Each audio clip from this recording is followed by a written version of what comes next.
Okay, good afternoon, everyone. Welcome again to yet another TEF Entrepreneurship Program Masterclass. Today, we're going to be having a masterclass on financial planning and business growth. So you're all welcome from across Africa, from Kenya, from Zambia, from Mozambique, from Cape Verde, from Ghana. You're all welcome. So before we start the session, I'll quickly introduce everyone here on the call with me. So I have Mr. Peter Ashade. Mr. Peter Ashade is one of our CEOs in the Hares Holdings Group.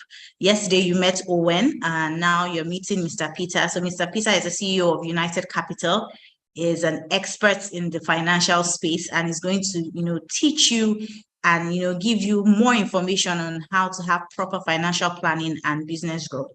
So again, we have Foko Rollins. Everybody knows Foko Rollins. Foko Rollins is on the call with us. He's going to be supporting with the French translations, and we have Nadia as well. Nadia will be supporting with the Portuguese translations. So before we start, I will quickly hand over to Foko, so Foko can translate to French, and then Nadia to Portuguese, for the benefit of other entrepreneurs who do not speak English or understand English. So over to you, Foko. Thank you very much, and welcome again, everyone. Thank you. Bienvenue tout le monde pour cette nouvelle session de masterclass sur la planification financière pour la croissance des entreprises. Donc, nous aurons notre facilitateur aujourd'hui qui est M. Peter Ashade, le directeur général de United Capital, l'une des entreprises du groupe Hares Holdings. Over to you, Nadia. Thanks, Foko. Boa tarde a todos e bem-vindos a mais uma sessão de Masterclass. Esta sobre o planeamento financeiro, que vai ser conduzida pelo senhor Peter Ashade, que é dos diretores da Fundação Tonelo. Obrigado. Okay. All right. Thank you very much, Nadia and Foko. So we don't waste so much time. Please, I'm handing over now to Mr. Peter Ashade. Over to you, sir. And please, this session is meant to be very engaging. Please listen carefully and pay attention. And please just stay throughout this call because you really need this particular masterclass. Over to you, sir. Thank you, sir. Thank you so much. It's indeed a pleasure. And I will say, Africa, good day. It's so exciting for me to be here today to take you on this very, very germane topic. Underscore the success and the growth of any business, financial planning and business growth. Without much ado, I will quickly go into the presentation so that we can manage our time and also be able to learn new things as we go. Permit me to highlight here that the slide for this presentation will be available with the Tony Elumelu Foundation team, will be available for any of our interested participants if you want to review thereafter. So I will so that we'll have that at the back of our mind before going ahead.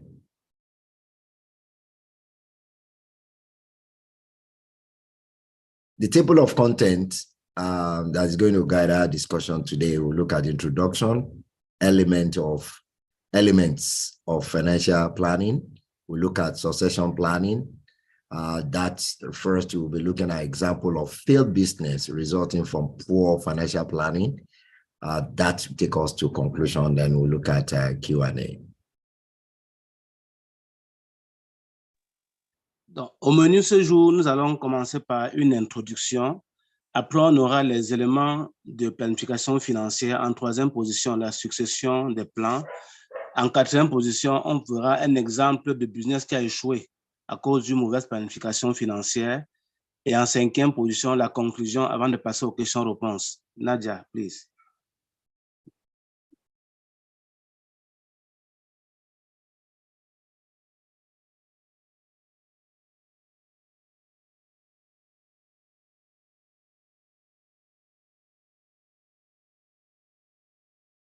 So introduction, starting, we'll be looking at introduction to financial planning. So when we talk about what is financial planning? Let me say from the onset that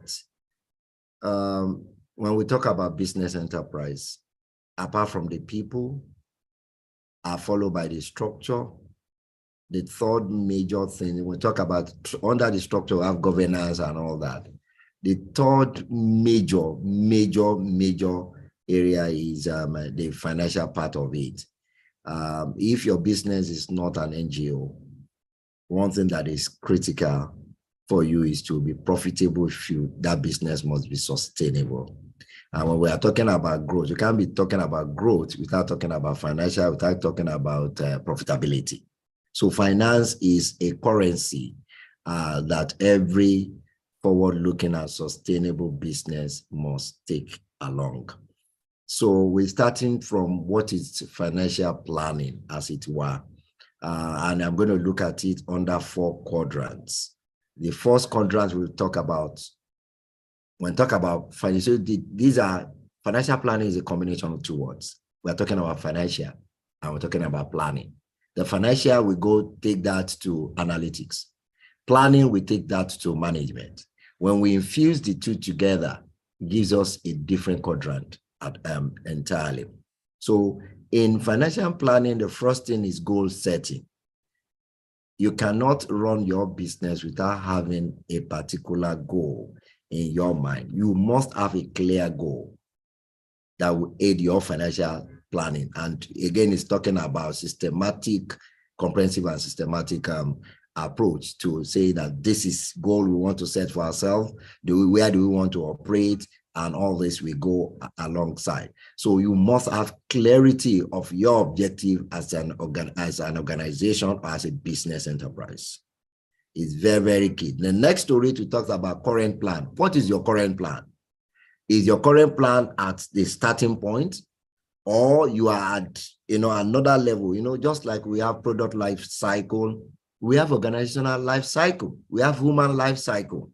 Where are you in the life cycle of either your product or your business enterprise? So, it's looking at the current stage, because what it takes a beginner in a business enterprise is not what is going to take someone that has spent like 5 years into his business or 10 years into his business enterprise.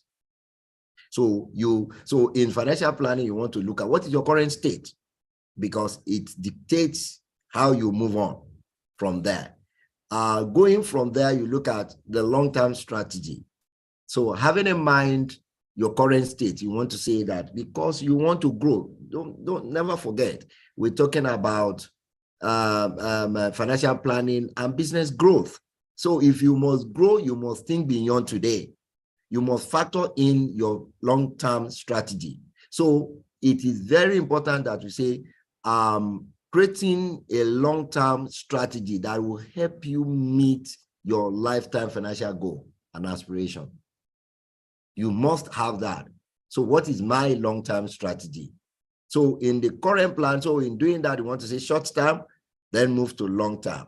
And the next story, which last but not the least, is the future process. So, and it's like understanding the future. Understanding the future, what does the future holds? How do you project? So where do you want to be in the next 10 years? If you are just starting, if you are in 5 years operation, where do I want to be in the next 5 years? Where do I want to be in the next day? You must have a clear mindset of what this is all about, because it's going to help you as you put in together your plans. Because the plan for a new business is different from a plan for a 2-year business. It's different from a plan of a 15 years or 10 years business as it were. So, but having all this at the back of your mind, from your goal setting, current plan, long-term strategy, and future process, it will help you as you put together a very formidable financial planning. Donc, nous allons commencer par dire ce que c'est que la planification financière. Et on va le faire à travers 4 quadrants. À travers 4 notions. La première notion, c'est la fixation des objectifs. Donc, vous devez savoir que la planification financière est quelque chose d'assez cohérent et intelligent qui met en place un process de fixation des objectifs, lequel process permet d'évaluer chaque entreprise prise en tant qu'individu ou bien chaque entreprise prise individuellement, chaque organisation. En deuxième chose, nous allons voir le plan de fonctionnement. Ce plan de fonctionnement voudrait que l'entreprise sache exactement chaque étape, comment fonctionne chaque étape et au jour le jour, parce qu'il est question ici de prendre soin de tout ce qui concerne le court terme. Pour cela, on ne doit pour autant pas oublier la stratégie de long terme, parce que la stratégie de long terme permet justement de ne pas s'égarer, de savoir où on va, de mettre en place des plans suffisamment cohérents dans la durée, afin de plus tard savoir comment programmer tout le management de la finance de l'entreprise. Et tout ça pour aboutir au quatrième cadran, qui est le process de futur. Ça veut dire que la planification financière permet de comprendre exactement comment les choses vont se passer dans le futur. Et pour cela, il faut savoir par où commencer et surtout ne pas oublier que tout ça, c'est un process qui est continu, donc on ne s'arrête pas. Over to you, Nadia. Thank you, Fugo. Então, quando se fala de planeamento financeiro, há que levar em consideração duas palavras. O planeamento, que é ligado à gerência do negócio, e o financeiro, que tem a ver com o analítico. Qualquer negócio que não seja uma ONG tem que pensar nesse aspecto financeiro. E olhando para o planeamento financeiro, deve se dividir em 4 aspectos. O primeiro é o estabelecimento de metas, definir as metas, onde quer chegar, como chegar e a ocorrente situação da empresa.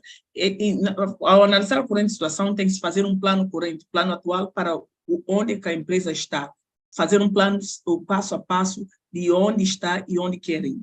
Onde quer ir leva logo a pensar numa estratégia a longo prazo, porque nós queremos sempre crescer, esse é o objetivo de qualquer negócio, e então há necessidade de fazer um planeamento a longo prazo. E a partir desse planeamento a longo prazo, obviamente que há que se considerar os processos futuros. Quer dizer, o que é necessário colocar em prática, o que é necessário levar-se em consideração para que se consiga atingir o objetivo.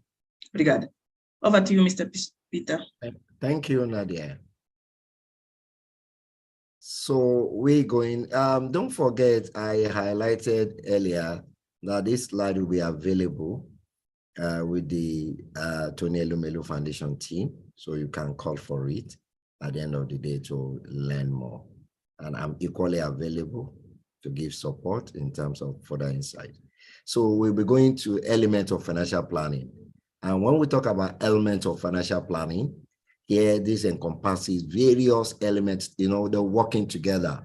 Financial planning, from the initial explanation, I look at it, I said financial planning, we talk about analytics and, that is a technical jargon, financial. So we have planning that talks about management and all this, you have planning, control and all this. So coming together to form this. So these elements that forms the financial planning bedrock is create a comprehensive approach to managing, organizations, businesses, to ensure that they're able to survive at that. Here we have, in the element, we have financial goal planning. I'm going to take each one after they are in the subsequent slide. Financial goal planning, that is setting smarter goals. Budget management, cash flow management, risk management, capital budgeting, financial growth and investment strategies, and tax management. So in some school of thought, you may see even longer. But what I've been able to do here is to condense it and ensure so that we don't want to be unnecessarily too verbose. Just to say, well, let's start from here. If you are able to master all the items that are here as far as your business is concerned, be rest assured you are home and dry. And I can assure you of the growth and sustainability of your business. Foko, over to you. Thank you, Mr. Ashade. Donc, après l'introduction, nous allons maintenant voir les éléments de planification financière. La planification financière tient compte d'un certain nombre d'éléments qui rendent toute l'approche stratégique qui rendent gérable l'approche stratégique de chaque organisation. Et cette planification financière comprend les éléments suivants. La mise en place des objectifs, et ces objectifs doivent être SMART.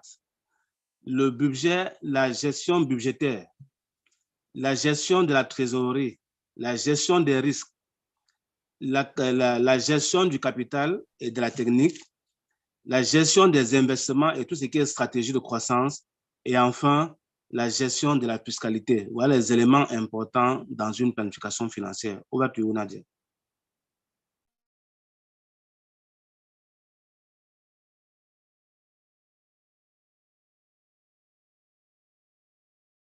Okay. Nadia? Yes. Sorry, network glitch. Ok. Então, pessoal, quando nós falamos do planeamento financeiro, há que levar em consideração alguns elementos-chave para se ter um verdadeiro, um bom planeamento financeiro. A primeira coisa é estabelecer as metas, não é? E depois fazer um gerenciamento do orçamento. Saber como gerenciar o fluxo de caixa da empresa.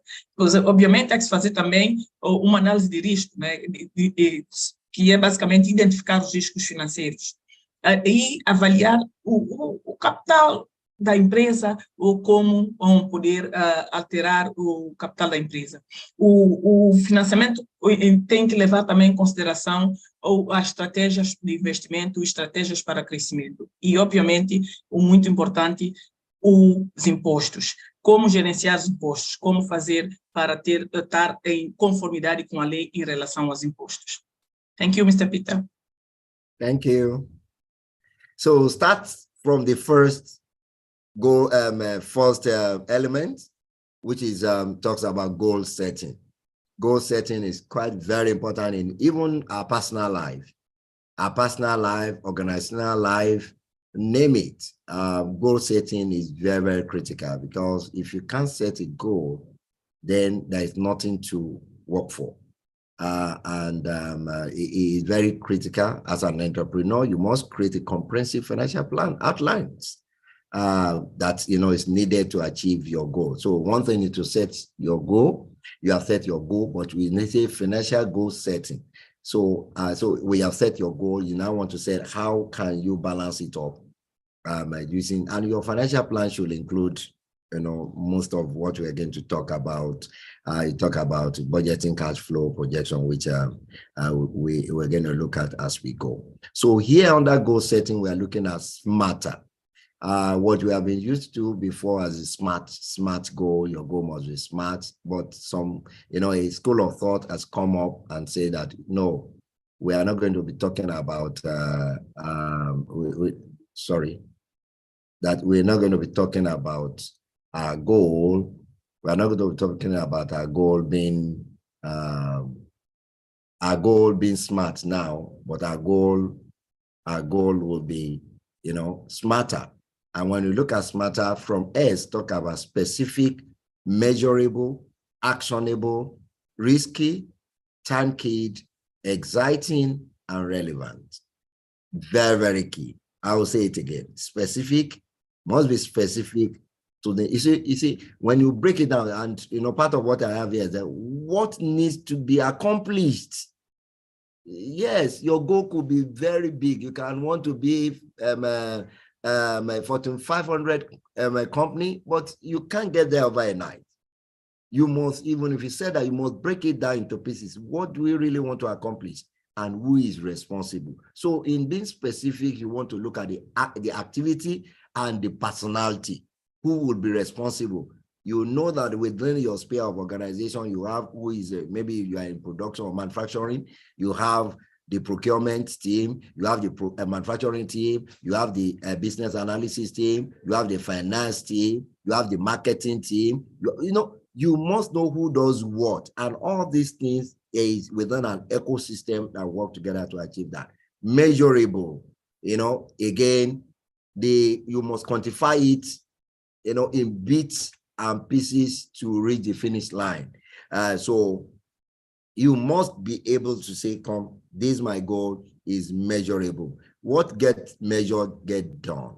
if it's not measurable, you can't set up your KPI, that's key performance index or key performance indices. You can't set it. And if you cannot set it, you cannot measure it.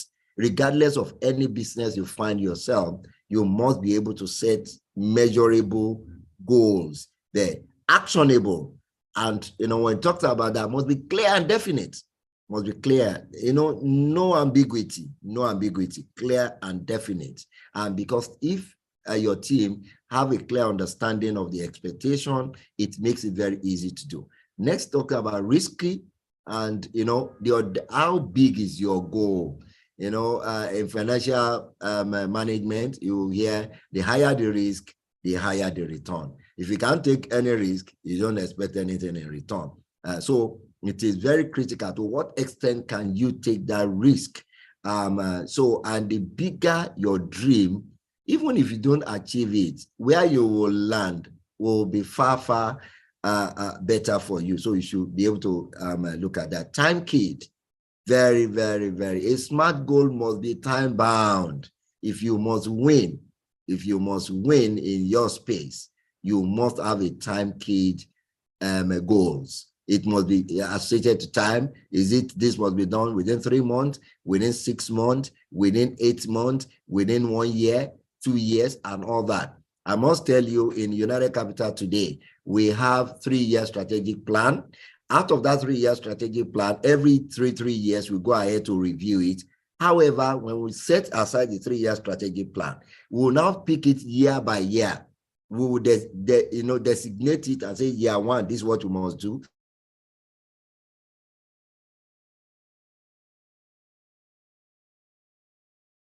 Year 2, this is what you must do. Year 3, it's very important that we put time horizon around our goal setting.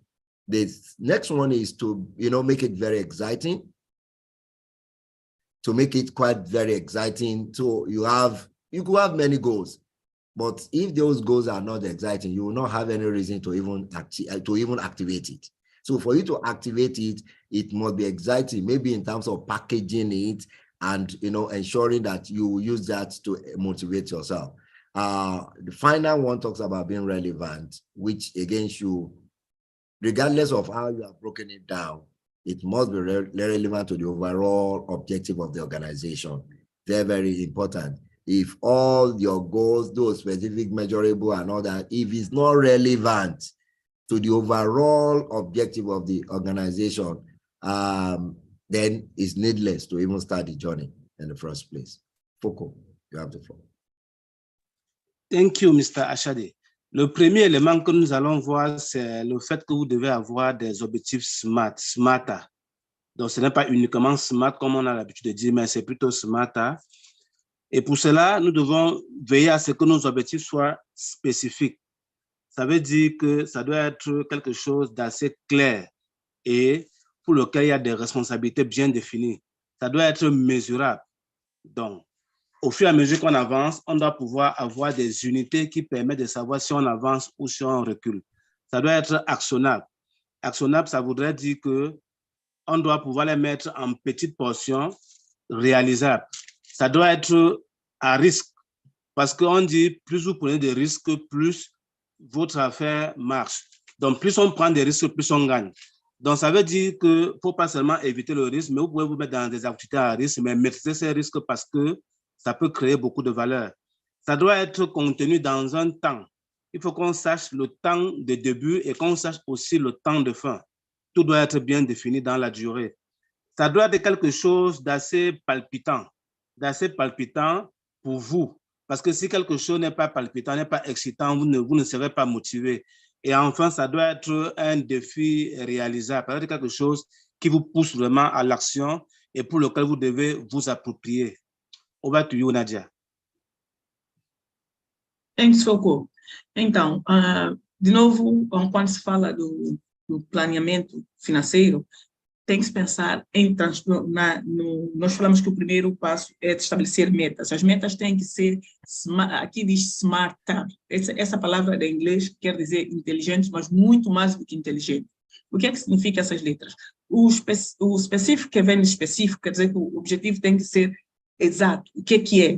ok? Não pode ser algo vago, tem que ser específico. Ele tem que ser measurable, que tem que ser medido, é algo que se possa medir, não pode ser algo abstrato. Actionable, porque tem que ser ação, exigir ação, tem que ter ações bem claras, definidas. Risky porque vem de tomar risco. No mundo financeiro disse que quem não corre risco não ganha. Ou seja, quanto maior for o risco, maior é o resultado, o benefício que pode vir. Há que ser capaz de tomar o risco. O T vem do time, que quer dizer que ele está relacionado ao tempo. Portanto, qualquer objetivo, qualquer meta que se estabelecer, essa meta tem que estar ligada a um tempo, tem que haver um prazo para poder executar. Exciting, porque tem que realmente ser algo emocionante, algo que tem, faz vibrar e é o relevante que tem. É algo que tenha que ser relevante. É uma meta que seja realmente importante. Mr. Peter, over to you. Thank you. Sorry.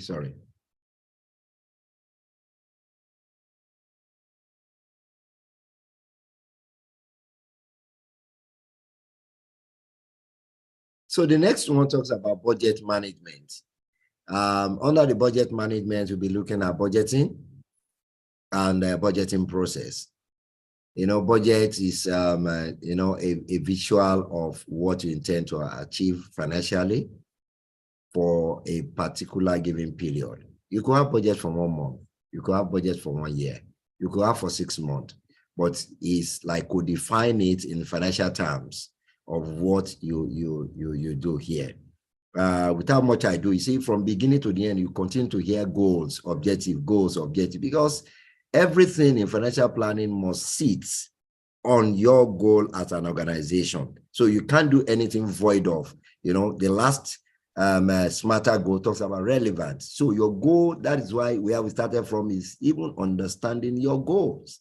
Because if you don't do that, every other thing you do going forward will be just a child's play or a mere waste of time. So under the budget management process, we'll look at, you define your goals and objectives, you gather the relevant data. Permit me to highlight here that, we are in the world of data analytics. You hear of AI, you hear of, a lot of things that's happening.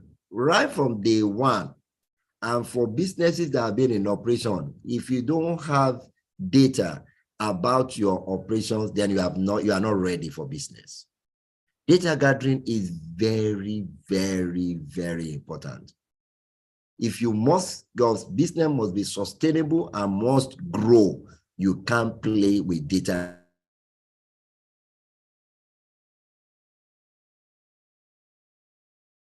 But unfortunately, you see, I see how you can succeed without having relevant data, as well as you must even have data about who are your clients, who are your customers, where are they living, what is their, do you have their contact details? Is as, to that granular model. So you need to have that. So for you to have a good budgeting process, you need to gather relevant data, estimate assumptions to support sales, production levels, resources that you require, plan restructuring if that is what you want to do. You want to go to a new business and you are not even gathering the relevant data that will make you succeed. You can't leave your house and you are going somewhere and you don't even know where you are going. And don't even have the data of how you need to navigate yourself to where we are going. Very, very important. Number 3 talks about prepare a model. You must have, compile all information that are available into, different models, how you do that. 4 talks about approved budget. You see, when you have put all those things together, you can out of the model, you have the relevant budget. In budgeting, you could have 1 or 2, 3 different types of budget, but the one that is going to be adopted out of the processes will be the one that meets or in tune or relevant to the set objective or goals, as it were. That is the one that's going to be approved. Talks about communicate your budget. Mind you, you are when we talk about enterprise or entrepreneurs, you have people that are working with you. Having that budget and keeping it to yourself will not even make something. So we're talking about sales, talking about production, we're talking about restructuring, we're talking about resources that you require. You have different people that are working in different departments. So when you come up with your budget, you must be able to communicate to all the managers or the team members in each of these departments so that there will be ownership. There must be an ownership of the budget. So you need to communicate it to them so that they will take it. And last but not the least is the report interim result. That you are setting a year targets does not mean that you wait till December for you to come and review. In our organization, United Capital, even though we have an annual budget, every end of the month, we want to review our performance, whether there's any deviation from the norm, because a year budget will break it down into months, into quarters, into half year. So we measure it each of the months. That is the reporting area. You must go and look at whether there are variances, explain why there are reasons for variances, and you'll be able to fix it up. Poco, you have the floor. OK. Le prochain élément que nous allons parcourir, c'est la gestion budgétaire. Donc, pour la gestion budgétaire, nous allons partager avec vous tout le processus. Le processus commence par la définition des buts et des objectifs. Et à chaque temps, on vous l'a toujours dit, il est question de savoir quelles sont vos attentes pour les performances de l'entreprise. La deuxième chose, c'est la collecte des données. Vous savez qu'on est dans une ère de données. Et il serait inutile pour une entreprise, après 3 ou 4 ans, de ne pas pouvoir retracer son parcours à travers les données. Donc, il est important de collecter les données. La troisième chose, c'est la préparation des modèles. Pour pouvoir budgétiser, il faut bien préparer les tableaux dans lesquels toutes les informations qu'on collecte doivent être mises afin d'être traitées. La quatrième chose, c'est faire approuver le budget. Une fois que les budgets ont été modélisés, il faut les faire approuver par l'équipe de gestion, par vos chefs.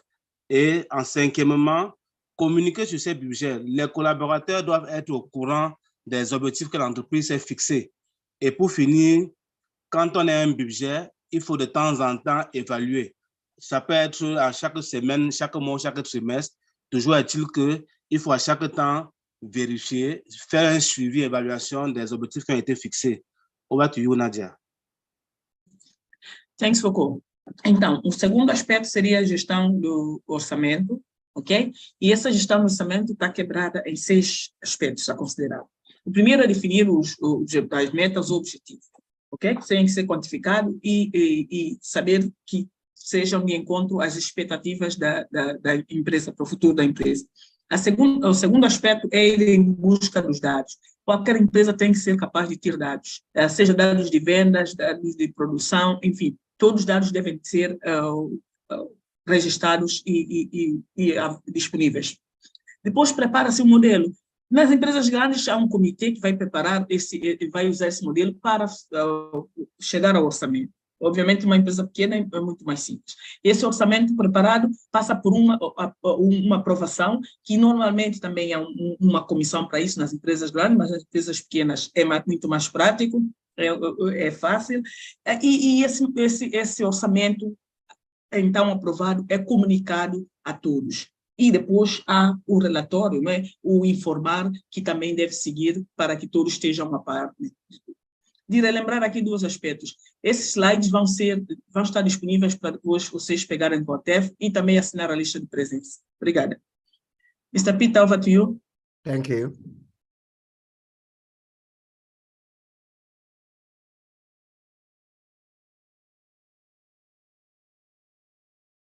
So the next one talks about cash flow management. Cash flow, you know the importance of cash in any business. He's talking about cash flow improvement techniques. How can you do that as an entrepreneur? Your resources are always limited.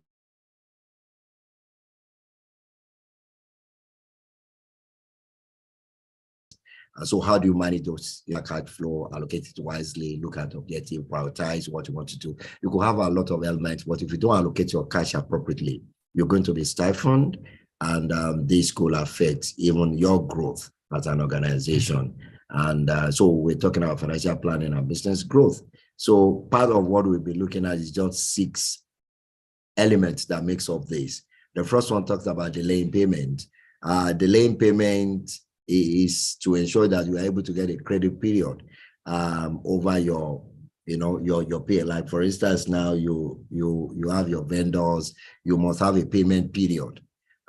You have access to limited cash. You can tell your vendors that if you supply anything, we're going to pay you every 2 months.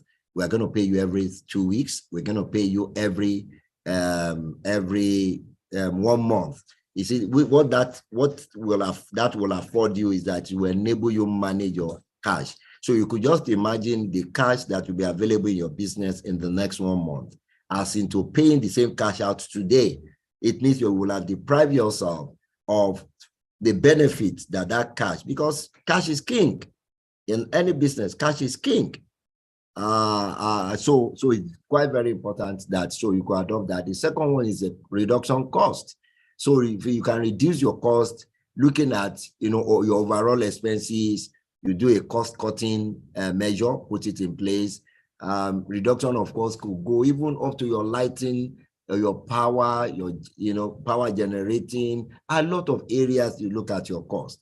And that is why it talks about data. You can only reduce your cost and work around your cost efficiently if you have the data of the trend. If you have been spending X on telephone bills in January, it's easier for you to get to June and say, sorry, how much have we spent in 6 months? But if you don't have the data, how do you make that decision? So cost reduction is very key. Short-term financing, if you have opportunity to take credit with any banks or any financial institution, this can help you to bridge your financial gaps. But then you must do that with all sense of responsibility, and the funding that you get must definitely go into either working capital, as it were, because when talking about short term, talking about the impact on your working capital, how it affects your working capital, and accelerating receivables. Again, is just the opposite of delaying payment. So if you delay your payment and accelerate your receivables, what that will mean is that you have more cash to run your business. You must have a turnaround time. So when you are selling to your, you offer like discounts and say, so if you pay in 2 weeks, this will cost 10 naira. If you pay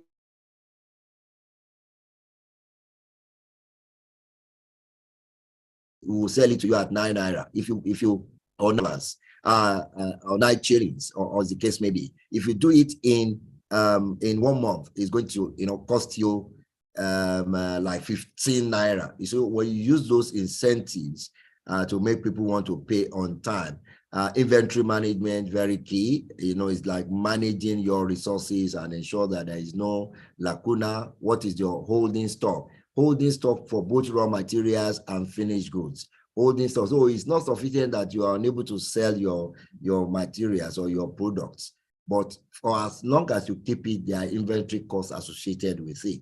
So you must be able to balance that, and you do that. You have to maintain an optimal inventory level to meet the customer demand. The next one is the debt management.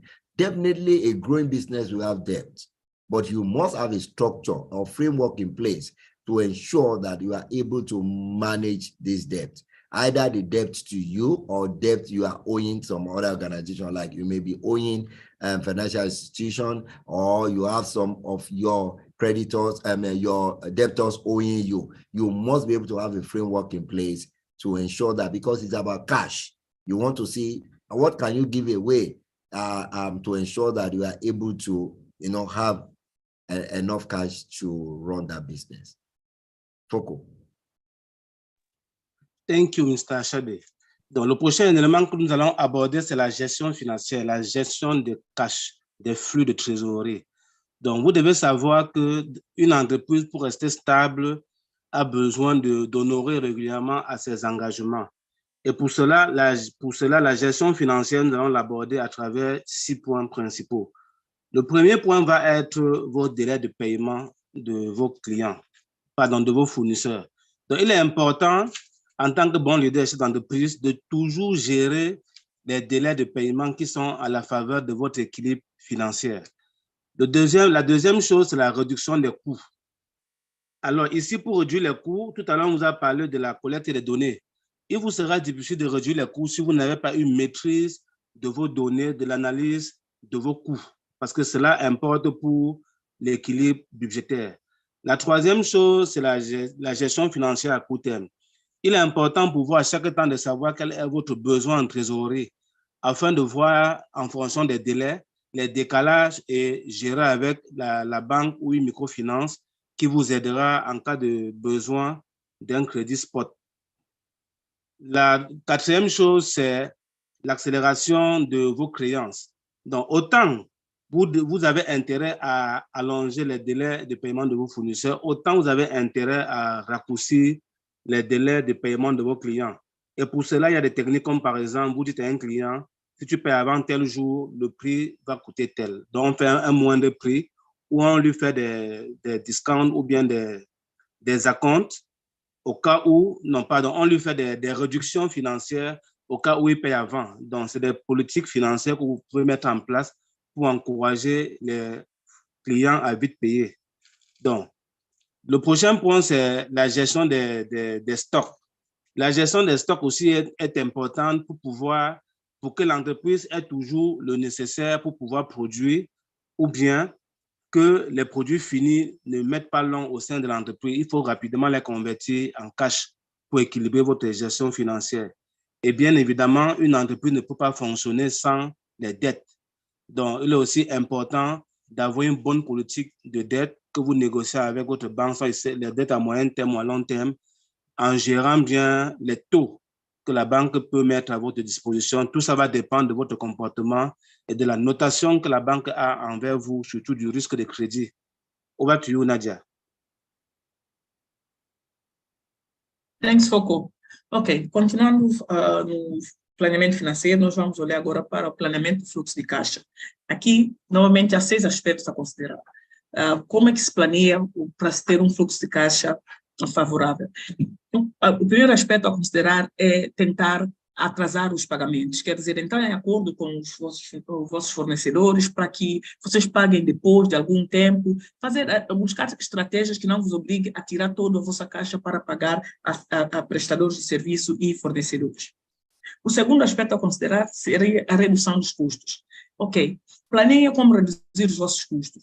É aqui onde, mais uma vez, os dados, guardar os dados, o registro dos dados é importante. Vocês podem basear-se no consumo que vocês tiveram nos meses anteriores para planear como reduzir os custos do mês corrente ou dos meses futuros.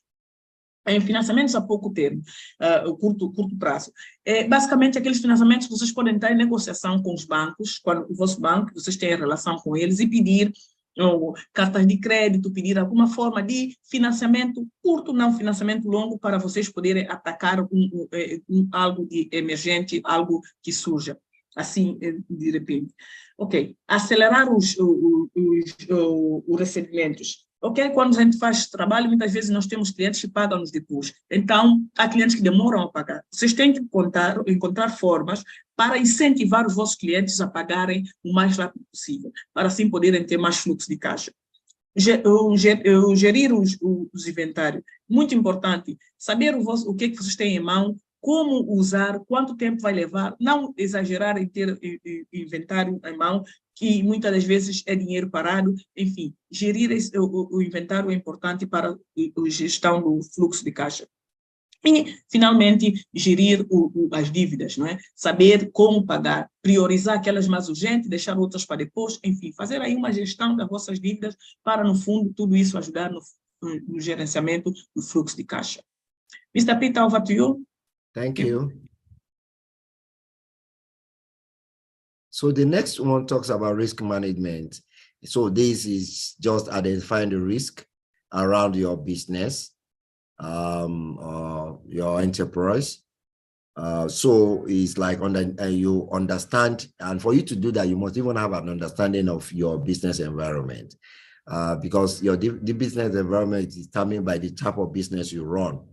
What a business is vulnerable to might be different from what a business B will be vulnerable to. So you need to see how under this we look at, and the market volatility look at credit risk, look at operational risk. Under the market volatility, you want to see to what extent government policies, the exchange rate, the commodity price risk, the interest rate, the tax structure, how this affects your business. So you need to gather relevant data to see the impact of that. You could just imagine in Africa generally, you know that exchange rate play a very key role in determining the direction of most of our businesses, because most of the countries within the Africa continent, we are highly import dependent, and resulting from that, there are a lot that will happen whenever there is any shift in our exchange rate.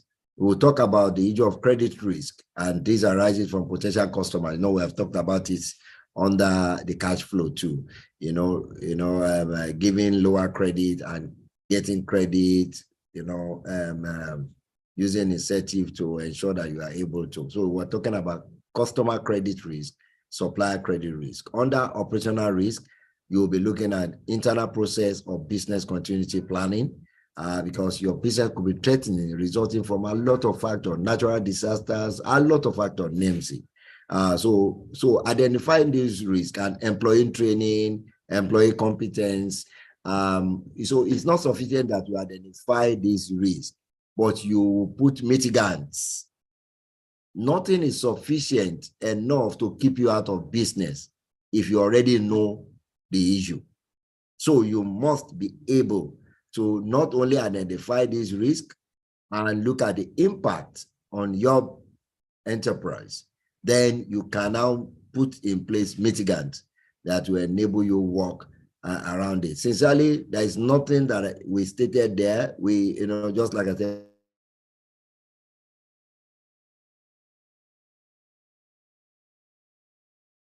once if you are properly map it very well, there will definitely be solution for it. Okay. OK. Concernant la gestion des risques, il est important et crucial d'identifier tous les risques financiers qu'il y a au sein de votre entreprise. C'est ça qui va vous permettre de gérer la profitabilité et aussi la solvabilité de votre entreprise. Pour cela, nous allons vous aider à comprendre 3 types de risques. Il y a d'abord le risque de volatilité de marché. Donc, chaque entrepreneur doit pouvoir savoir que, généralement, lorsqu'on opère avec l'international, il y a des risques de taux de change. Il y a aussi, toujours à l'international, il y a des risques d'augmentation des coûts des produits, des matières premières, et aussi les risques de taux d'intérêt lorsqu'on fait des achats sur la place internationale. Au niveau maintenant du crédit, on vous a dit tout à l'heure, il faut savoir gérer les délais clients et les délais fournisseurs. C'est la différence entre ces 2 délais qui peut vous permettre d'avoir des marges de manœuvre en termes de trésorerie. Et pour finir, il y a les risques opérationnels. Vous devez pouvoir identifier tous les risques internes liés au processus et à la continuité de service au sein de votre entreprise. Aussi, veillez à ce que les employés ne deviennent pas désuètes. Régulièrement les former en faisant une analyse de leur plan de formation et de leur plan de carrière. Over to you, Nadia.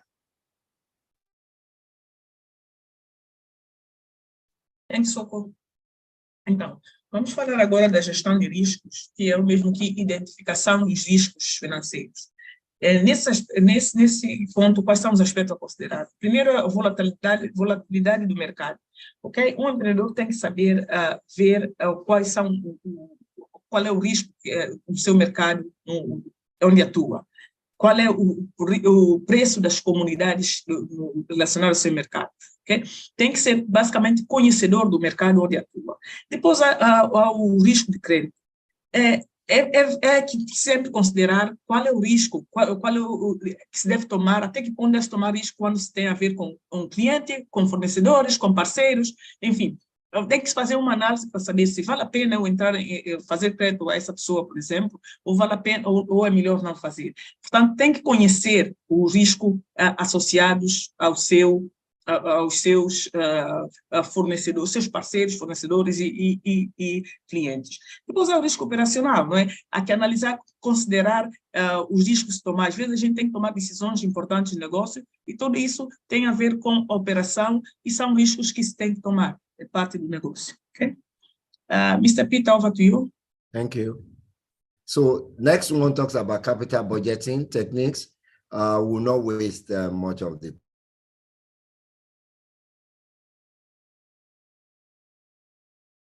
time here about what's this cash flow and how your cash flow will enable you pay back your debt. Because come to think of it, when we talk about capital, the capital that you put into your business is either is your money. There is no capital that is free. Should not forget, no capital that is free. It's either is your money, and if it's your money that you put into that business, don't forget there are alternative uses for those, the cash that you brought into your business. If you have used it, either invest it in another thing, maybe you will have yielded more. And if it's a support from the family that makes that, it's not for free. Even if they give it to you, they could have used it for another thing. If you go to the bank to collect money, it's equally not free because you're going to collect, you're going to pay, interest on it. So no capital in any form that is free. So what this capital budgeting appraisal techniques is talking about is that for every funding that you brought into your business, you must be able to account for them. How do you want to repay it back? And that is what this one is talking about. Number one talks about payback period.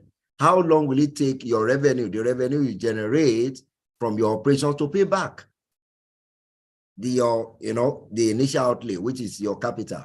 Second one talks about discounted payback period. It's just like looking at how much from your projection, we are talking about projecting into the future, looking at your long-term strategy. So you are projecting into the future that this year, this is the amount, and you have your budget. So you now project into the future a budget for 1 year, a budget for 3 years, and say that you are going to have this X number of production that is leading to this revenue. What you do there is to compute it in place of your future cash flow back to the present value. Here is just working against, while your payback period is looking at your cash assets when the discounted cash flow is taking account the time value of money.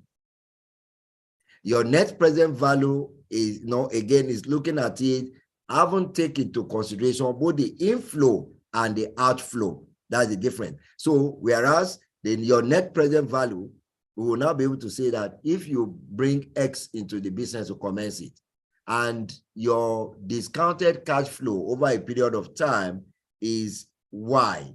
So you minus X from Y to achieve your net present value.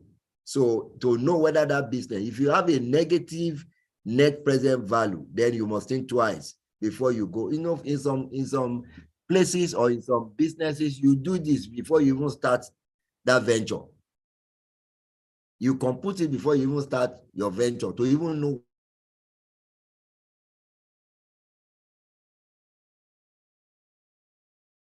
business as a whole. It could equally be applicable for products.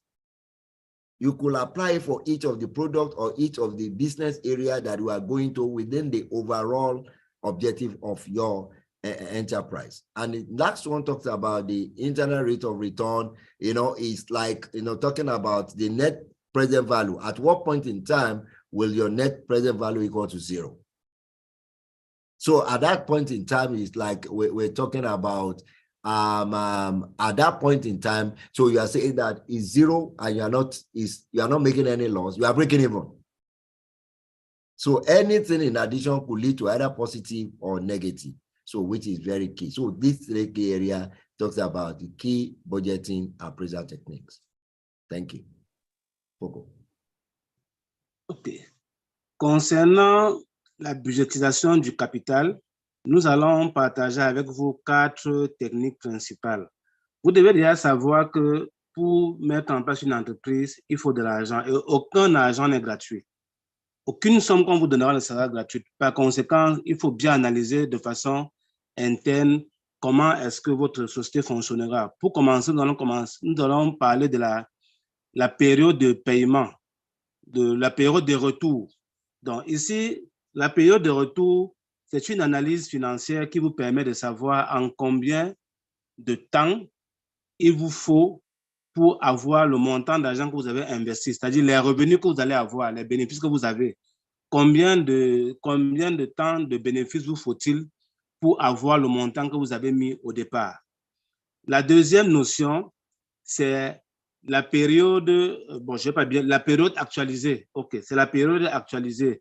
En combien de temps vous faut-il en valeur actuelle pour récupérer le montant que vous avez investi?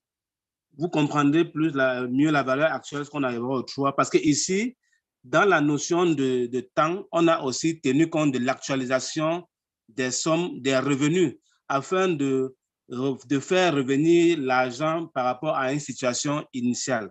Vous allez mieux comprendre avec l'analyse 3, qu'on appelle généralement la valeur actuelle nette. Vous savez, quand vous faites des revenus projetés, il y a les revenus de l'année 1, 2, 3, 4, 5. Alors, il est souvent intéressant de savoir, lorsque nous faisons revenir tous ces revenus à la date 1 en tenant compte d'un taux d'intérêt, quel est le montant d'argent que nous avons? C'est ça qu'on appelle généralement la valeur actuelle nette. C'est l'actualisation des revenus futurs à une situation initiale. Et pour finir, nous avons ce qu'on appelle le taux interne de rentabilité. Le taux interne de rentabilité est ce coût d'opportunité. En fait, c'est le taux qui permet de savoir est-ce qu'on prend l'argent à la banque ou bien on met notre propre argent. C'est la rentabilité de l'argent, du capital mis par les investisseurs, donc par les actionnaires dans une entreprise. C'est ça qui permet d'avoir le taux interne de rentabilité. Et tout ça sont des valeurs que vous devez savoir calculer dans le cadre d'une planification financière. Over to you, Nadia. Thank you, Foucault. Okay. Nós agora vamos ver algumas técnicas para avaliar como se definir o orçamento, ok? Então, nós temos aqui 4 técnicas. A primeira é o período para o retorno.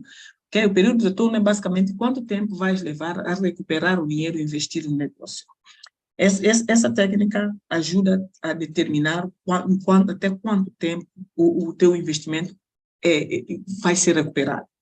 A segunda técnica é o período de pagamento, ainda tem a ver com o período de retorno, mas descontado.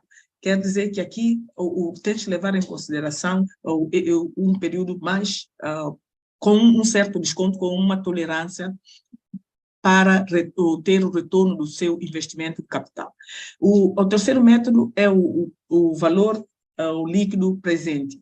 Então, o NPV, que é o Net Present Value, tem que ser avaliado, porque ele envolve basicamente o valor entrado, okay? o fluxo do valor entrado, mas o fluxo de caixa, e nesse momento presente, para poder saber qual é o valor líquido no presente, o valor que o teu negócio tem no presente. O quarto método, que tem a ver com o fluxo de retorno, este tem a ver mais com uma fração. Esse método tem a ver mais com fração e é também um método que pode ser usado para essa avaliação e se chegar à conclusão de qual é a melhor forma de definir o teu orçamento para o teu negócio. Okay? Mr. Peter, over to you.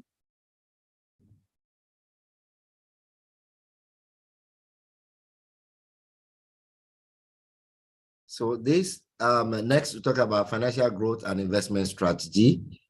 So choosing the right investment strategy is crucial because it sets the foundation for your investment journey. Every of your business is a form of investment. It's either you invest you may decide that you don't want to even go into any entrepreneurship dictate, you want to invest your money in shares, it's still an investment. If you choose to put in business, it's still an investment. So we're looking at different type of investment objective here. We look at value investing, growth investing, momentum investing, contrarian investing, passive investing, and active investing.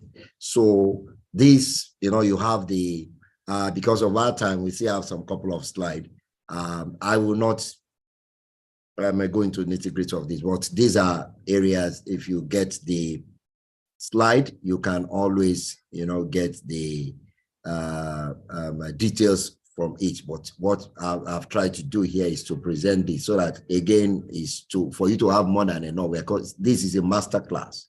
So you need to know, investment strategies. So depending on the one you want to really take from value investing to active investing. Like, for instance, talking about active investing, that this is an hand-on approach. Active money management seek to outperform the stock market. So it depends on where you want to play.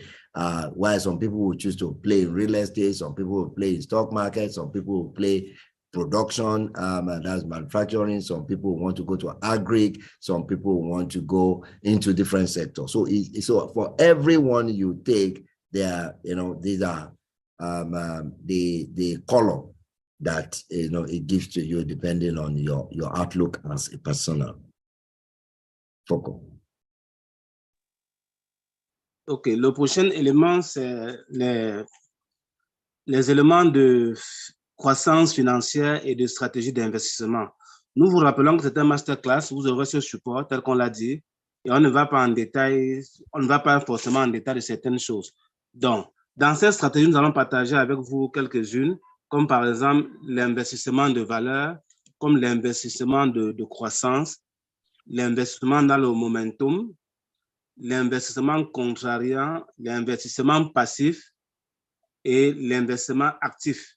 Donc, on n'est pas allé dans les détails, vous aurez les supports et vous pourrez faire les recherches sur Google. Over to you, Nadia. Thanks, Foco.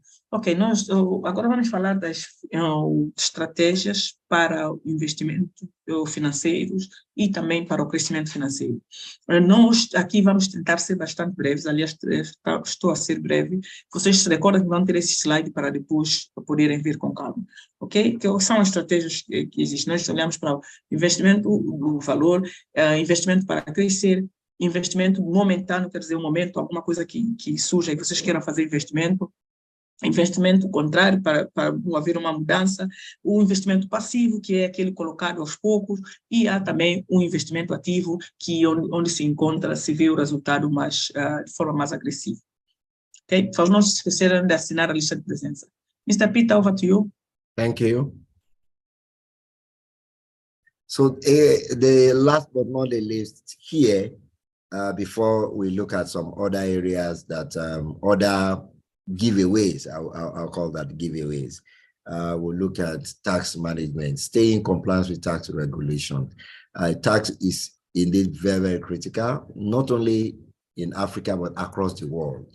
When you see developed world, they are really using, the government is really using tax to drive a key driver of the economy. So it's very important for you to stay compliant with tax regulation, because it can make or mar your organization, because you must avoid penalty, legal issue, maintain a good reputation, because this could affect your business as it goes either with tax regulators, the authorities, or the government. So it does not only, be tax compliant does not only ensure good compliance, but also allow the entrepreneur to focus on their core business. So rather than, they will come to today to disturb you tomorrow and all these things, it enables you to build the confidence. And how can you achieve a very efficient tax management? Number one is talking about keeping a timely record, keeping record and timely filings. There are filings that is expected of you at due season. Ensure that first, if you don't keep appropriate record, you cannot compute your tax your tax due. And if that, you must do a timely filing. The second one is engage tax professional. And one thing I want to sound at this point in time, in any business you are or you engage in across sectors, you are not a repository of knowledge.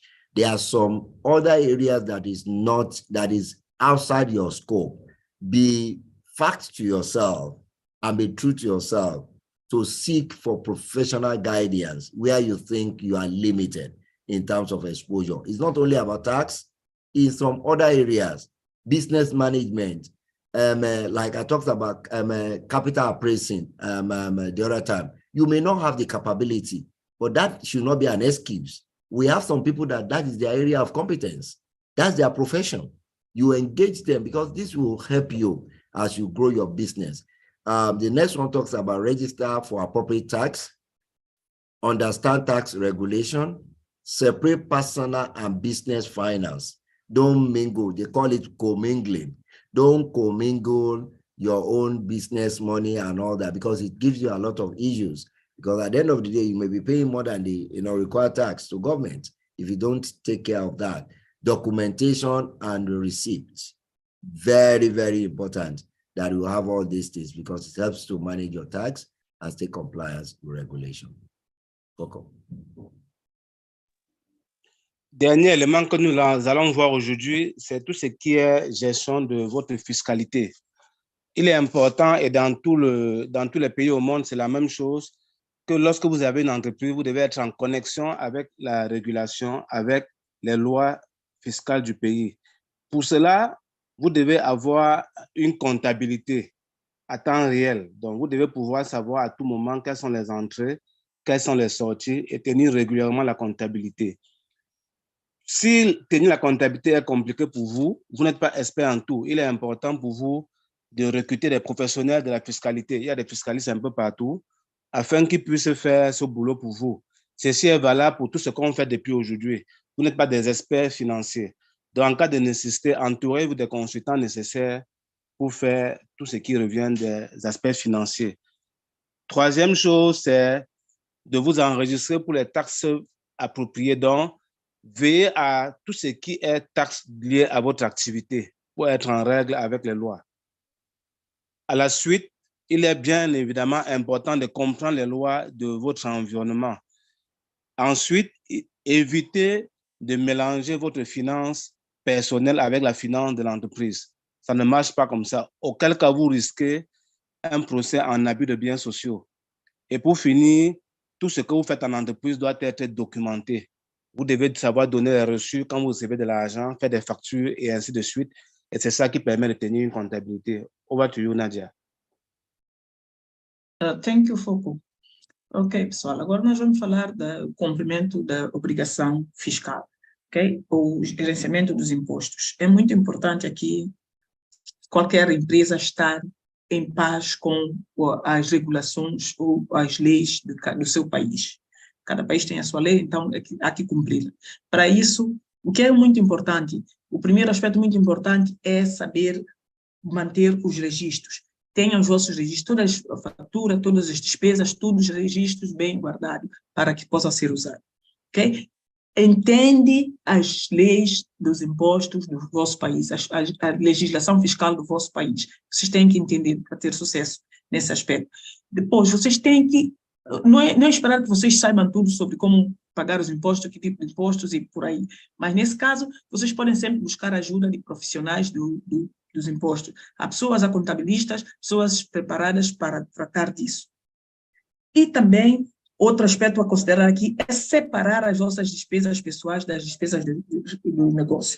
Não misturem as contas, não misturem as coisas. Separem o que é pessoal do que é do negócio. O penúltimo é vocês fazerem o registro apropriado no vosso departamento, nas finanças do vosso país, em relação aos vossos impostos, para pagar o imposto correto.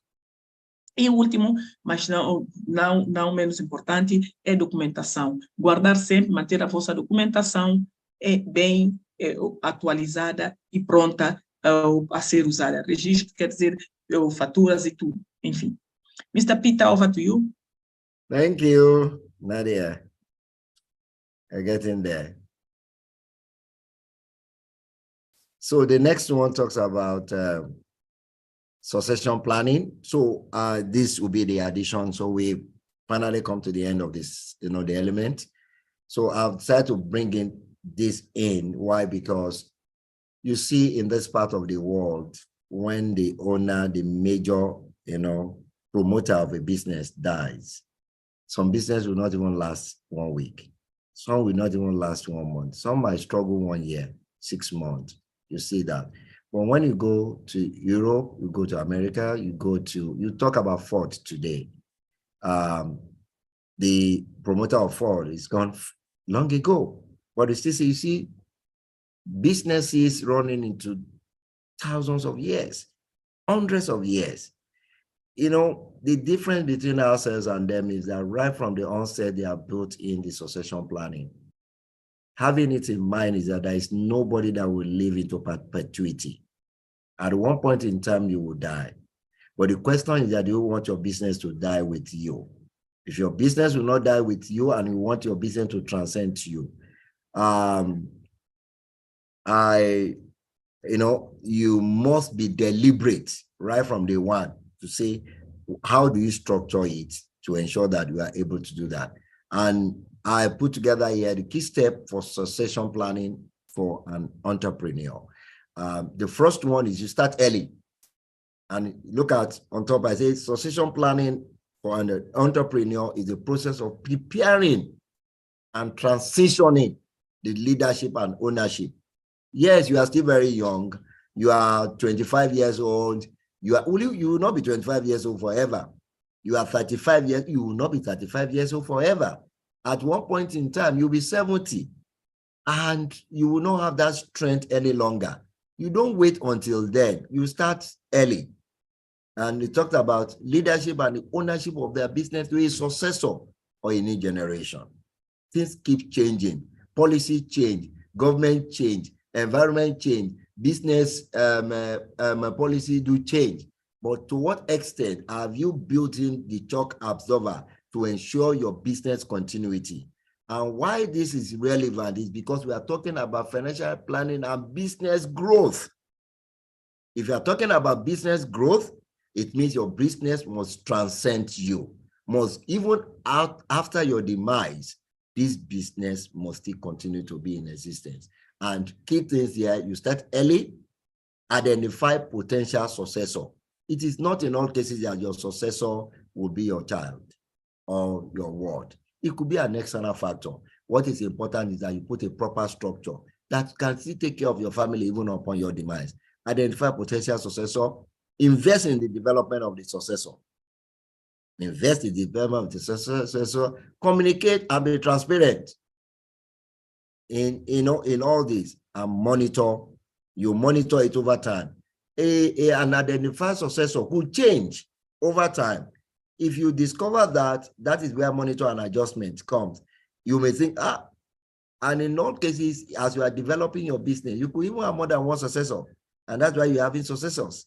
So that it will not be only one person. If one is no longer available or one happen to leave, the other one will not be. There are some people that even in this succession planning, they build it into the process of their business and say, you know what, when you start with us and you will stay in our business for 5 years, we'll give you shares in this business.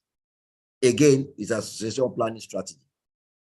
So you give you 5% in the business, or if you stay 10 years in running this business, if you have labored together to grow this business for 10 years, we'll give you 10% of this business. Again, that keeps that person in the business, keep the commitment, the dedication to build that business, and that will be beneficial to the business. But by and large is talking about the growth part now. We're going to the growth part, business growth. If your business must grow beyond, you want to see, we talk about long term and we talk about future. We talk about financial planning. Long term, we talk about future. So in part of that future is building this block in. Foko, you have the floor. Parlons maintenant de la planification de la succession au sein de votre entreprise. Quel est l'intérêt? On connaît des entreprises comme Ford, comme General Electric et plein d'autres entreprises dans le monde, Heineken, qui ont des centaines d'années depuis qu'elles ont été créées. La même chose doit arriver à votre entreprise. Vous devez mettre en place un business durable. Et pour cela, il est important que vous teniez compte d'un plan de succession. Et pour cela, le leadership doit changer au sein de votre entreprise. Ce plan peut être inclus dans le système même de recrutement de l'entreprise. Par exemple, lorsqu'on recrute un employé, on lui garantit que s'il fait 5 ans dans l'entreprise, on peut lui donner 1% des actions. Ou bien s'il passe 10 ans au sein de l'entreprise, il a droit à 2% ou 3% des actions de l'entreprise. Donc, voilà des choses qui peuvent motiver les gens et vous permettre de bien préparer un plan de succession. Toujours est-il qu'on peut observer 5 choses. Première chose, vous devez commencer très tôt à penser à cela. Deuxième chose, vous devez identifier quels sont les potentiels successeurs, pas forcément des personnes de votre lignée, parents ou frères. Ça peut être des personnes autour dans votre environnement qui ont des capacités à pouvoir pérenniser l'entreprise. Et quand vous avez identifié les successeurs, vous devez investir sur eux, investir sur leur développement. Et ceci étant, en même temps aussi, vous devez communiquer de façon transparente afin que, pas que forcément ce soit connu, mais afin que ce soit une information fluide et propre au sein d'un certain environnement. Et pour finir, les successeurs doivent être suivis et ajustés.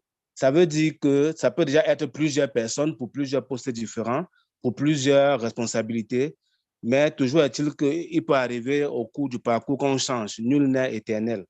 Over to you, Nadia. Thanks, Foucault. Ok, nós, após falarmos do planeamento financeiro, vamos falar agora do plano de sucessão. O que é esse plano de sucessão? É pensar no futuro da empresa. Nós criamos agora a nossa empresa com muita paixão e era bom que essa empresa vivesse para além de nós. Não é muito comum em África, mas temos que mudar essa estratégia, essa forma de fazer as coisas. Então, aqui está indicado 5 passos o que se deve considerar no plano de sucessão. O primeiro passo seria pensar cedo. Quer dizer, desde o momento que está a recrutar, você pode engajar os seus funcionários, os seus colaboradores, para que ele veja a empresa como também sua e até ter a oportunidade de vir a ser dono, através de oferta de ações, por exemplo. O segundo é identificar os teus possíveis sucessores cedo, né? É olhar para os teus colaboradores, ver aquele que tem potencial de carregar a coisa para frente e começar a investir nessa pessoa, no terceiro ponto. Então, investir nessa pessoa quer desenvolver as pessoas. Não podes esperar que desde o dia que recrutaste as pessoas, até 2, 3, 4, 10 anos depois, ela continua com a mesma qualificação, nunca há oportunidade de se formar, de crescer, de se desenvolver. Não, há que investir na pessoa, fazer com que a pessoa cresça. Há também que considerar, há que ter uma comunicação bastante ativa com o seu possível sucessor e também a transparência. Ele tem que entender.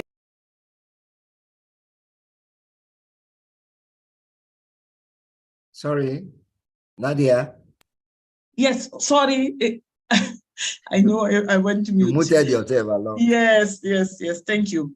Então, estava a dizer que o quarto passo seria a comunicação. Tem que haver uma comunicação e transparência entre você e a pessoa que você pensa que pode levar a sua empresa para frente. A pessoa tem que saber realmente o que é a empresa, como é que a empresa é, saúde financeira, tudo. Tem que haver essa transparência com a pessoa. E depois é monitorar, né? E ajustar onde for necessário. Quer dizer, você dá à pessoa pequenos desafios e veja como ela se desenvolve, onde precisa de melhorar, você ajuda a melhorar. É esse o plano de sucessão para que a tua empresa não morra contigo. Ok? Boa sorte. Mr. Peter, over to you. Thank you. Thank you.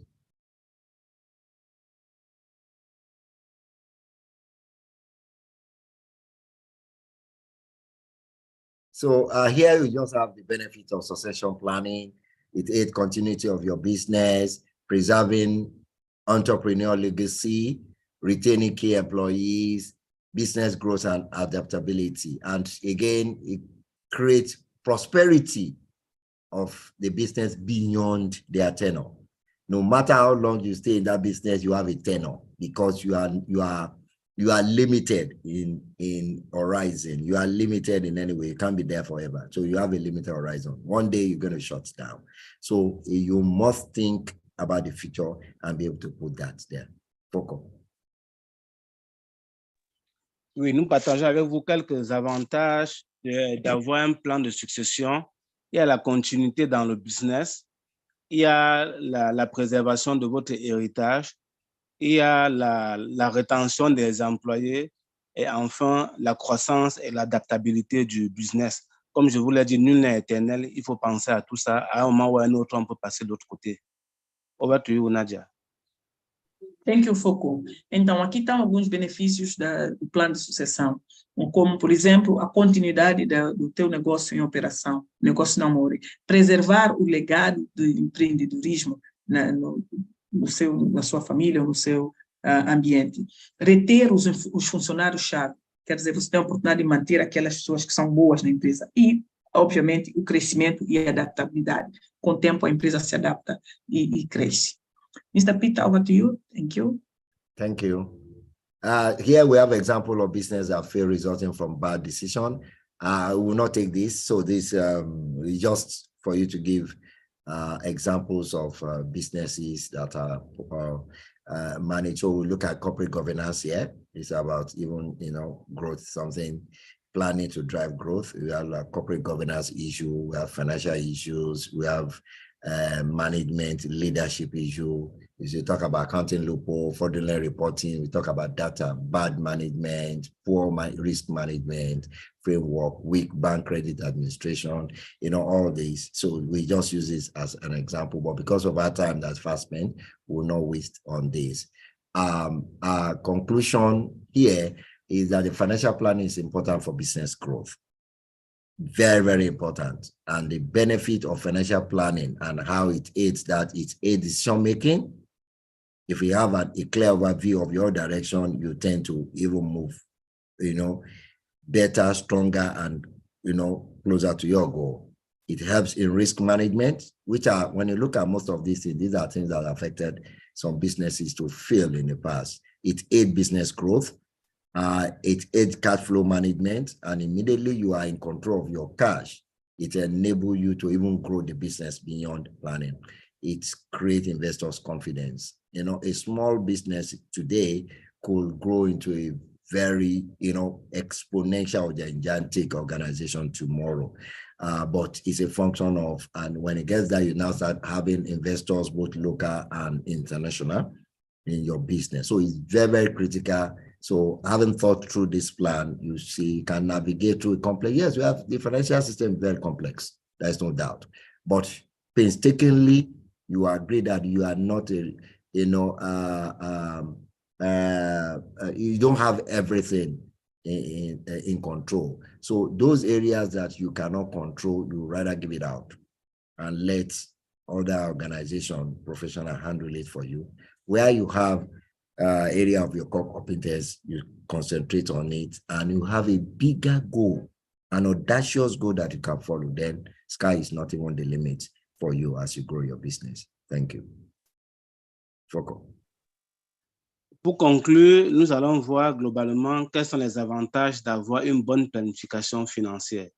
Vous avez une bonne prise de décision, vous avez une excellente gestion des risques, vous avez la croissance de votre affaire, de votre entreprise, vous avez une bonne gestion de votre trésorerie et surtout, vous avez la confiance des investisseurs. Et pour cela, on dit qu'il est toujours important d'avoir une grande vision. Il n'y a que les nuages qui sont les limites et nous vous encourageons dans votre business. N'oubliez pas de remplir la fiche de présence. Over to you, Nadia. Thanks, Foko. Ok, então, finalmente, nós vamos falar quais são o que é a importância, os benefícios de manter um planeamento financeiro. Os benefícios ajudam na tomada de decisão, porque tu, quando conheces o teu aspecto financeiro, sabes como tomar as decisões. Ela ajuda a fazer uma gestão dos riscos. Ela ajuda a planear e a fazer crescer o teu negócio. Ajuda-te a gerir o teu fluxo de caixa, ou só a tua tesouraria. E, obviamente, que ela ajuda o investidor a ter confiança no teu negócio, porque você tem ali informações, você tem decisões que ajudam a colaborar e acreditar em ti. Ok? É tudo. Obrigada. Por favor, não se esqueçam de assinar a lista de presença. Mr. Peter, over to you. Thank you so much. It's indeed a pleasure being your facilitator this afternoon. It's quite exciting to share from our wealth of experience and knowledge as far as this is concerned.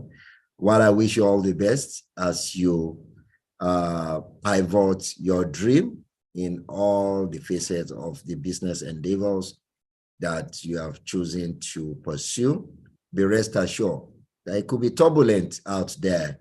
The economy might not be favorable to you, but you must be determined. You must be determined, you must be focused, and you must take financial planning very, very important. while you see into the future through succession planning to ensure that you are able to build an empire of a business group that it will be enviable for not this generation, but for generation to come. Thank you. Foko, please, can you translate? Oui, pour finir, nous vous encourageons à être très, très déterminés. Vous savez, le marché n'est pas toujours envers vous. Le marché n'est pas toujours envers vous. Vous devez avoir une grande vision.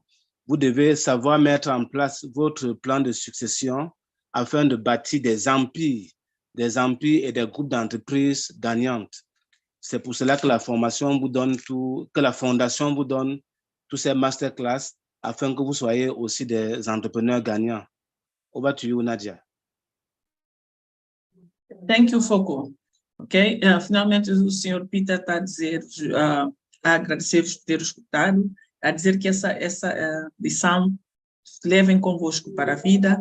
O planeamento financeiro é chave.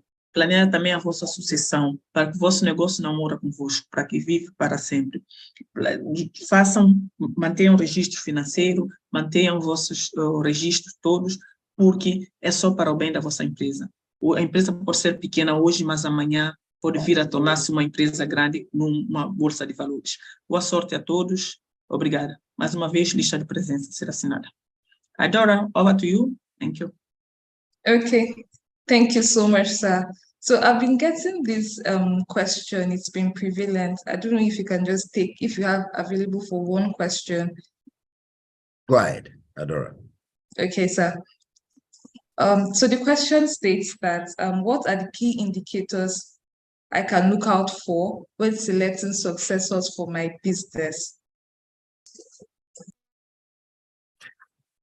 Well, great question, great question. Key indicator. First, the critical thing you want to see is that so for you to have pick a successor, you must look at someone that does have that vision. You cannot hand over your vision to somebody that does not believe in it or does not share that vision. So now you have 3, 4, 5 people working together. You will see some that your working hour is from 9 in the morning to 5 in the evening. You have 10 colleagues that you are working together. You have 1 or 2 of them that are ready to stay even till 6, 7, 8, 9 in the evening when you have challenges. You have some out of the team that immediately it's 4:30, they're already rounding up, even if fire is coming from above, if everyone is falling, as far as they're concerned, they don't care. They want to leave because they will say the agreement with us is 9 to 5, and I must go 5, regardless of what happens. We'll come at me tomorrow morning. Automatically, clearly, something is working. So you can say these 2 are committed.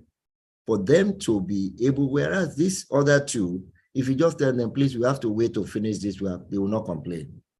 They are there. Are they dedicated? Do you have the commitment to go an extra mile to fulfill other customer order, to ensure that things are working right, to ensure data are properly gathered, to ensure that filings are properly done as at when it's done, to ensure that we execute the policy of the organization? You must be able to identify that. It's the level of commitment. And, successor, it could be either way. You could engage somebody because you want to make him a successor.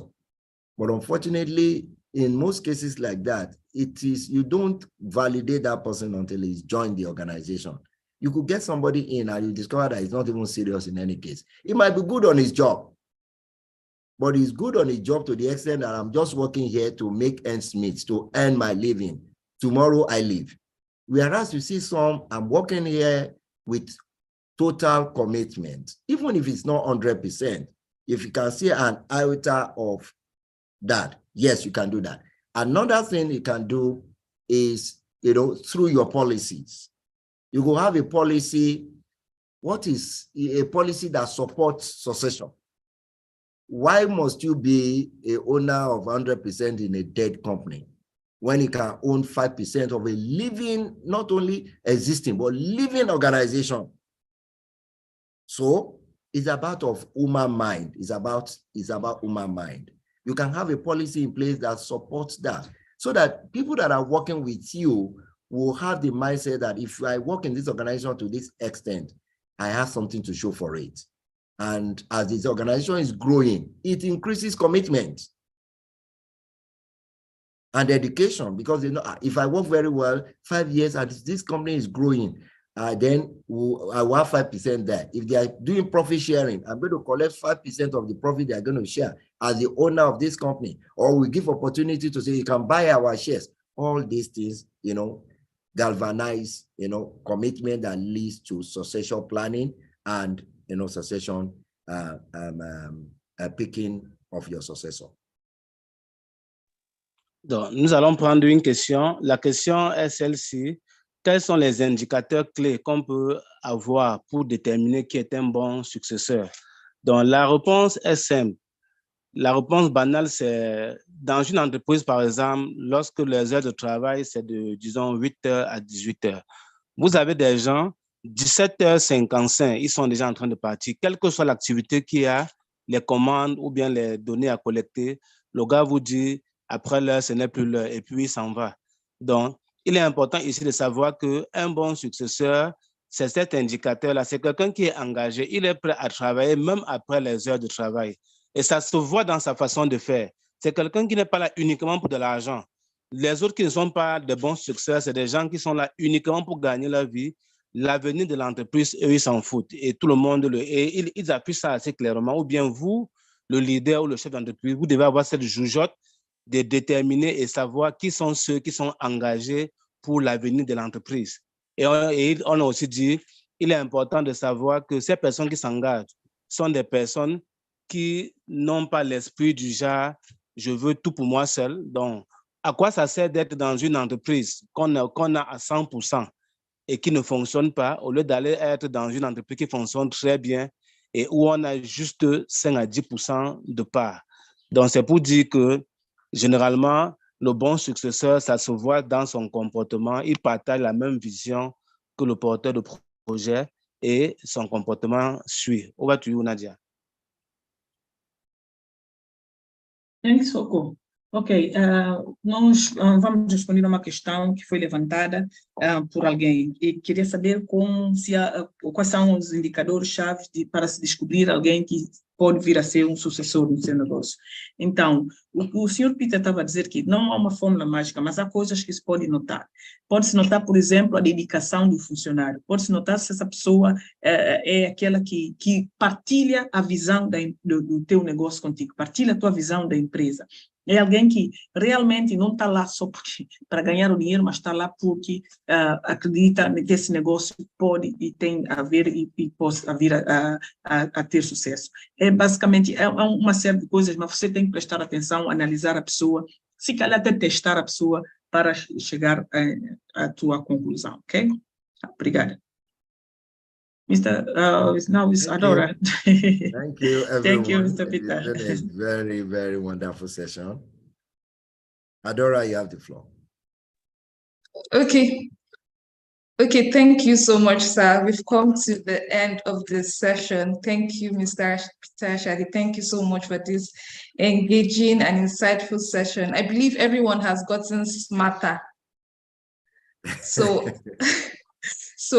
for everyone on the call, please note that we'll have another session next week. Please try to join and also sign the attendance. As for the WhatsApp group, remember that we stated that we are going to share updates via email. So check your emails regularly. Thank you so much, Nadia and Foko. Thank you so much again, Mr. Peter Ashade. Do have a wonderful day, everyone. Thank you.